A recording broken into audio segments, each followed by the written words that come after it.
Hey everybody, it's You Had to Ask, the show where I answer your questions. And the first question this week comes from Corey Donaldson over at the SteveLikesToCurse.com blog. And he asks, have you ever listened to Steve Earle? Yeah, I have listened to Steve Earle, Corey. I don't have a very deep appreciation of Steve Earle. I don't have a great depth of knowledge of his work. But yeah, I got a Steve Earle CD, I guess maybe 8 or 9 years ago. And the song I remember really liking from it was Hillbilly Highway. I love Hillbilly Highway. And also Guitar Town. And I get the impression that saying that Guitar Town is my favorite Steve Earle song is sort of like saying Piano Man is my favorite Billy Joel song. But Piano Man is my favorite Billy Joel song. So, Quetzalcoatl 2012. A lot of directors start out technically limited and get a lot of praise, but then get the bigger budgets and don't do as well with all the toys. Would you agree some of the genius comes from the limitation itself? In other words, if we gave Keaton an unlimited budget today, meaning Buster Keaton, do you think he'd make a gem or a turd? It's impossible to tell. I don't think that genius comes from the limitation, but I do think that in some cases limitations can make the genius show itself more. Working within limitations can force you to be more creative, can force you to find solutions to problems that you wouldn't have if you had a larger budget. As to do I think Keaton would make a gem or a turd if he had a huge budget? I don't know. I mean, I think Keaton was a genius. I think Keaton was the greatest genius maybe in the history of cinema, certainly in the history of American cinema. And I mean, I would like to think if he had a huge budget today to make any movie he wanted, if he were alive and working in the present environment, and he had total creative control and money was no object, that he could make a great film. But who knows? I mean, there are examples both ways. There are filmmakers who have been given larger budgets and more creative control and have made masterpieces.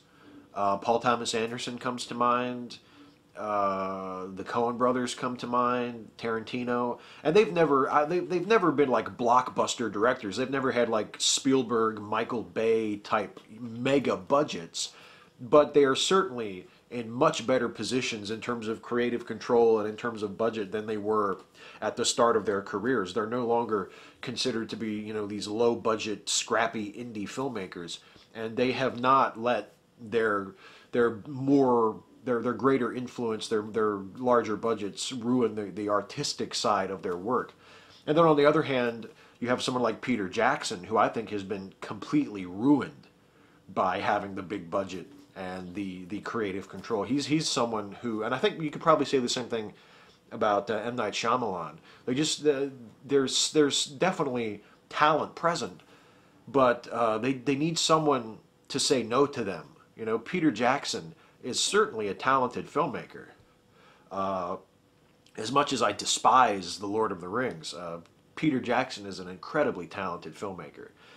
But he needs someone to tell him no. I mean, when you're making fucking a 3-hour movie about King Kong, you need someone to say no. You need someone to step in and put the hammer down and say, no, no, no, no, no, no. No, you don't need 3 hours for King Kong. Seriously, that's not going to happen. Diabolical Overlord. Hey, Steve, this may sound like an obvious question, but nobody's asked it yet. Do you feel like you decided to be an atheist, or was it something instinctive that you think you always understood? When did you come to the realization of it?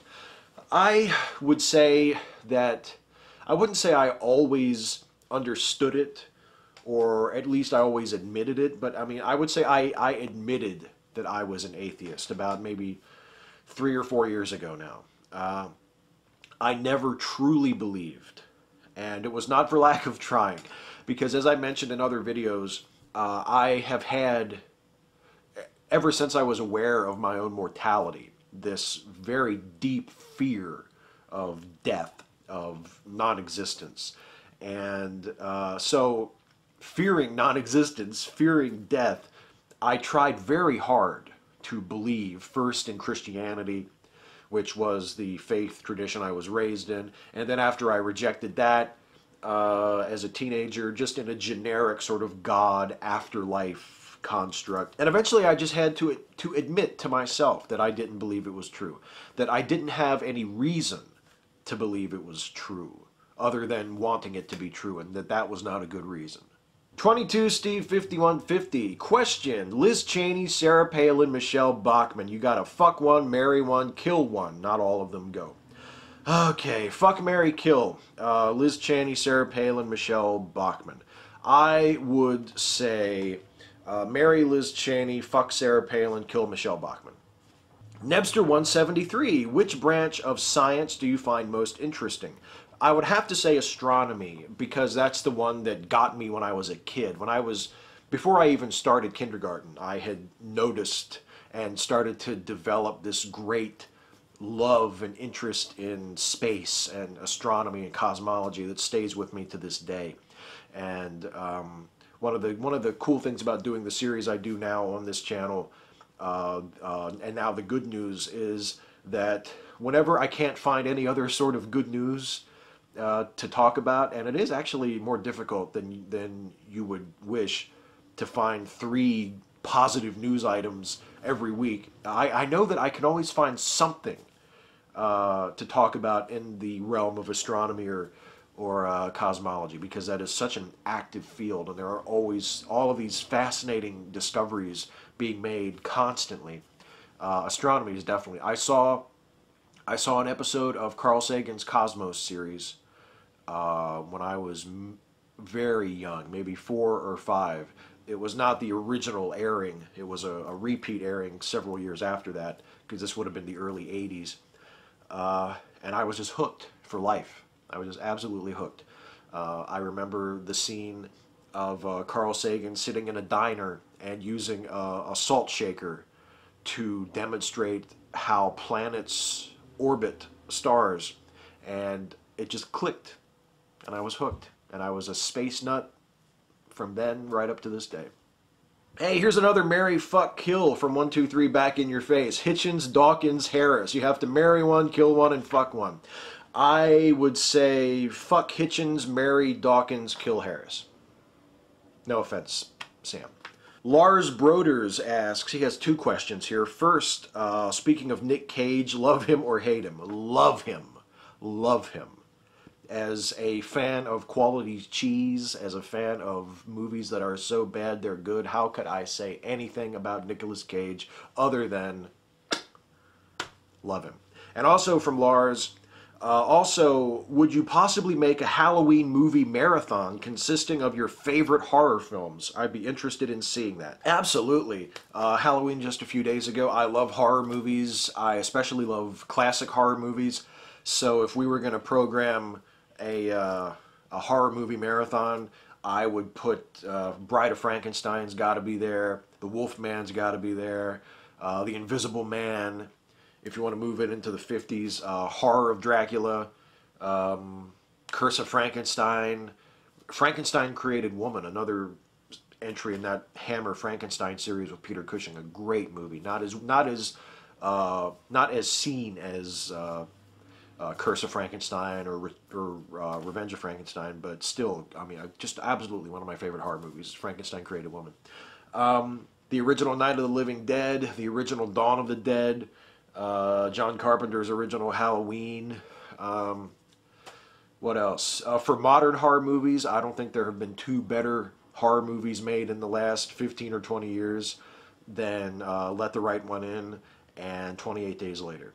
So I think that's a pretty decent horror movie marathon. And of course, how could I forget both versions of Nosferatu, the F.W. Murnau silent version, and also Werner Herzog's sound color remake starring Klaus Kinski and Isabella Gianni and Bruno Ganz. Just both Nosferatus are absolutely essential to any horror movie marathon that I'm programming.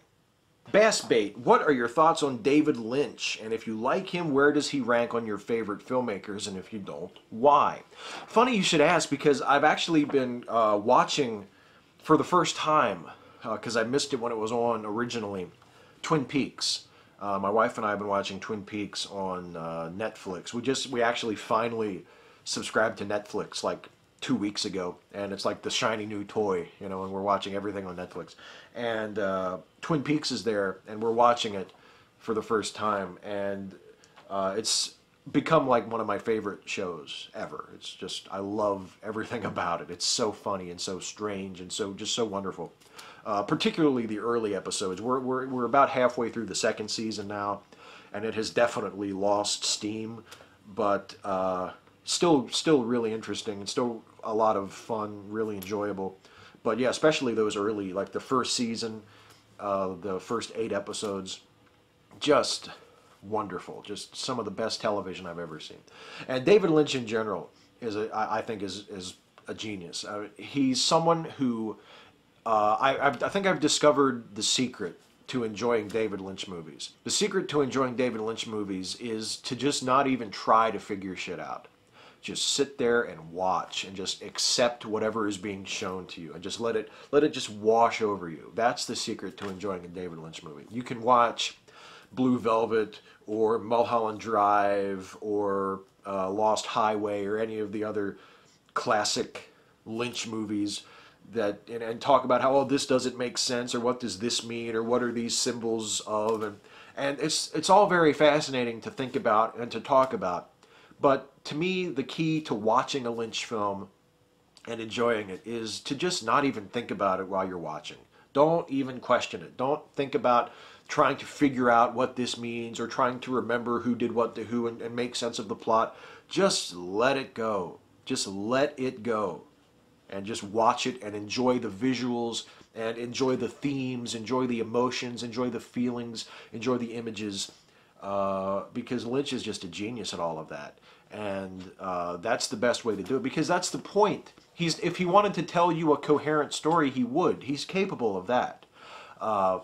If he wanted to tell you a linear point A to point B narrative, he would do that. That's not what he wants to do. He wants to show you things. He wants to make you feel things. He wants to perplex you and confuse you. So let him do that.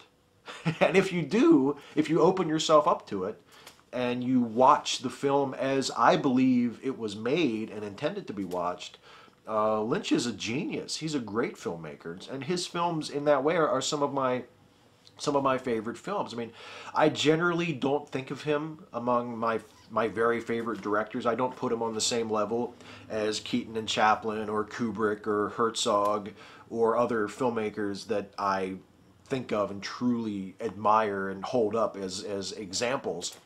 But maybe he should be up there, because I don't think I've ever seen a David Lynch film that I haven't thoroughly enjoyed. And finally, a question about the subject that is on everybody's mind this week from Fewer Freyet, and I hope I'm pronouncing that name right, by the way.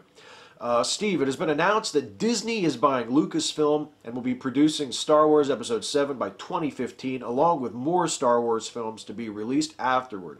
What is your opinion of this news? Do you look forward to more Star Wars films? What directions do you think they could take the plot of this new Star Wars film saga? After the initial surprise of hearing about the Disney purchase of Lucasfilm wore off, the big question I had was, what's it going to be like to watch a Star Wars film without the 20th Century Fox fanfare before it? Because that 20th Century Fox fanfare is just as associated in my mind with Star Wars as the actual Star Wars theme. And there's that whole ritual that goes on where there's the 20th Century Fox logo and the fanfare plays, and then as the fanfare continues to play, the Lucasfilm logo comes up and comes down, and then there's the A Long Time Ago title, and then there's Star Wars and the John Williams theme starts. And that's not going to happen anymore, presumably, unless Disney fucking buys 20th Century Fox between now and 2015.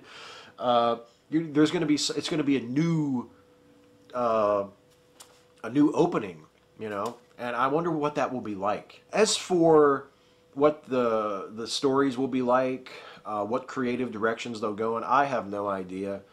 I do hope that it's forward. I'm really tired of fucking around in Darth Vader's backstory. I mean, I think that the essential problem with the prequels, other than the fact that they weren't necessary, is that they were a shift backwards, not a shift forward. Stories naturally want to move forward. We want to go into the future. We want to see what happens next, not what happened 30 years ago. That's just, I think, a natural human impulse. And in order to overcome that, you have to make a hell of a movie, tell a hell of a story that takes place in the past to get past that. And the prequels obviously were not it. There's a reason why it's called backstory, because it's not story. It's subtext. It's not meant to be made explicit. And the problem with the prequel trilogy, ultimately, that it could never overcome, even at its best, was that it was telling backstory. It wasn't telling story. It was telling backstory.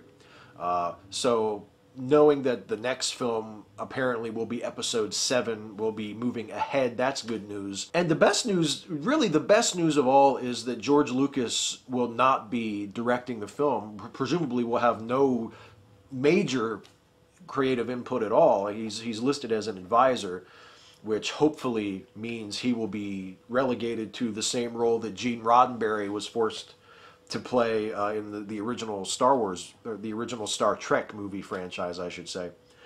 The best thing that ever happened to Star Trek, creatively, artistically, and commercially, it turns out, was when its creator lost direct creative control over it.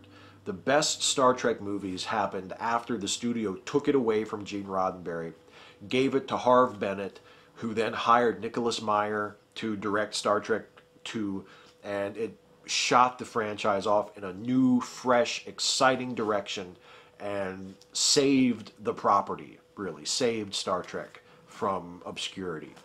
And hopefully that is what will happen with Star Wars. Not that Star Wars is in any danger of falling into obscurity. It's always been a very commercially successful property, but now it has the chance, with maybe a new director, new writers, I would assume a new cast, and a new story, to have a creative revival.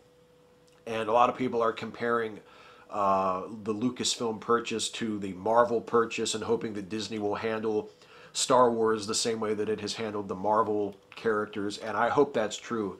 I hope that we get Star Wars films that are made by directors and writers, filmmakers who have been given the freedom to do right by the characters, by the stories as they see fit. Although at this point that's just delusional optimism. It may turn out to be complete garbage. Who knows? But at this moment I would say good news. I would say it's good news that Disney has bought Star Wars from George Lucas, because Lucas wasn't doing anything interesting with it anyway. Lucas hasn't done anything interesting with Star Wars for 30 years. That was the last question. Let's do a shout out. This week's shout out goes to Dangerously Talented. He's incredibly funny, he's witty, he makes great videos, and my God, that mustache. North or south of the equator. That is a hell of a mustache on Dangerously Talented. Check out his videos if you don't do that already. Subscribe to his channel if you're not already subscribed. And I should also mention, last week's shout out was to Paul C. Hartley. I mispronounced it. I said Paul Chartley, which a lot of people were kind enough to point out was a really stupid thing to say. Paul C. Hartley. Go subscribe to Paul C. Hartley's channel. That was last week's shout out. This week it's Dangerously Talented. Next week it'll be someone else. Who knows? I haven't really decided who it'll be next week. Next week I'll also be answering more of your questions. In order for me to answer your questions, you have to ask. If you have a question for me about anything at all, leave it in the form of a comment to this video. No topic is off limits. Personal stuff, opinions about whatever the fuck you can think of.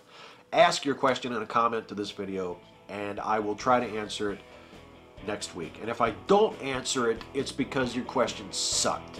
Or maybe just because I didn't want the video to run too long. Either way, if you have a question, please ask it. I will answer as many of them as I feel like, and I will see you next week.